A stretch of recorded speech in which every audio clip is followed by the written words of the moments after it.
सभी को राधे राधे, सभी को जय जय श्रीमन नारायण।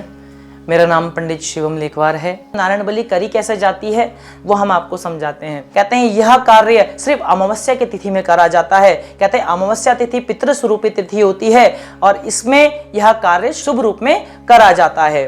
तो सर्वप्रथम ये कार्य होता भी कहाँ है? कहते हैं हरिद्वार और तीर्थो स्थाने ना, कहते हैं हरिद्वार के तीर्थ स्थान पर नारायण शिला में जाकर के यह कार्य किया जाता है। और जब यह कार्य किया जाता है तो शुभ रूप में ही करा जाता है। कहते हैं भाव सर्वोपरि प्रिया, कहते हैं सर्वोपरि भाव होना चाहिए और मनुष्य के अंदर क्या होना चाहिए? निस्वार्थ होना चाहिए और तब जाकर के अपने पितृ का कार्य करना चाहिए। और वहां जाकर के सर्वप्रथम पूजन रूपी कार्य करना चाहिए। सामान एकत्रित करते हुए वहां पर सर्वप्रति भगवान का पूजन करना चाहिए। गणेश पंचांग पूजन करना चाहिए।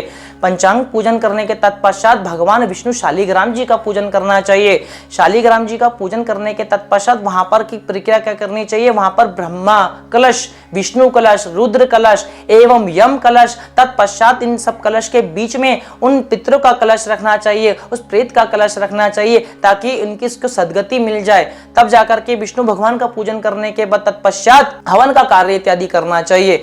हवन का कार्य करने के तत्पश्चात यथाशक्ति रूप में आगे चल करके विधान क्या है? तब उस पंच देव का पूजन करना चाहिए, ब्रह्मा का पूजन करना चाहिए, विष्णु का पूजन करना चाहिए, रुद्र का पूजन करना चाहिए, यम का पूजन करना चाहिए और तत्पश्चात आखिर में उस पितृ का पूजन करना चाहिए और तत्पश्चात आगे चल करके पिंडदान का कार्य करना चाहिए। और पिंडदान से पूर्व विष्णु के भगवान के तर्पण करने चाहिए और विष्णु भगवान के तर्पण करने के तत्पश्चात पितृ के तर्पण करने चाहिए और तत्पश्चात पिंडदान की प्रक्रिया करनी चाहिए। कहते हैं नारायण के पिंड में उस प्रेत का पिंड मिलाया जाता है और तत्पश्चात उनको सदगति मिलती है। यह नारायण बलि का एक कार्य है जिसको शुभ रूप में करना चाहिए। तो यथाशक्ति रूप में हमें अपने पितरों की सदगति के लिए, पितृ दोष को दूर करने के लिए नारायण बलि का कार्य अवश्य करना चाहिए। इससे पितृ को बड़ी सदगति मिलती है। और यह कार्य ऐसा नहीं कि सिर्फ हरिद्वार के तीर्थ क्षेत्र में ही हो।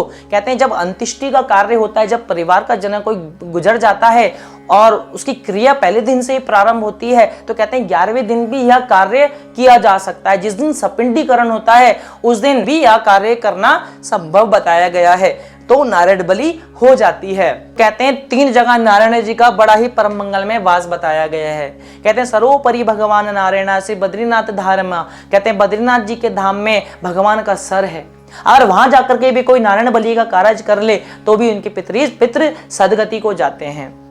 दूसरा स्थान भगवान की नाभि। नारायण शिला आखिर है क्या? नारायण शिला में भगवान की नाभि बताई गई है। कहते हैं सर बद्रीनाथ में है और नाभि हरिद्वार में है, तो कहते हैं वहां तो होता ही है। और तीसरा स्थान भगवान के जहां चरण है वहां आप सभी लोग परिचित होंगे। कहते हैं वो गया जी है। गया जी में जाकर के भी बहुत लोग अपने पितृ की सदगति करते हैं, पिंडदान का करते हैं। तो 3 स्थान बड़े परिपूर्ण बताए गए हैं। तीनों स्थान में जाकर के अगर नारायण बलि का कार्य भी करा जाए, पिंडदान का कार्य भी करा जाए तो पितृ को सदगति जरूर मिलती है। इसी बात को रखते हुए अपनी वाणी को मैं विराम देता हूँ। सभी को जय जय श्रीमन नारायण, सभी को राधे राधे, सभी को धन्यवाद।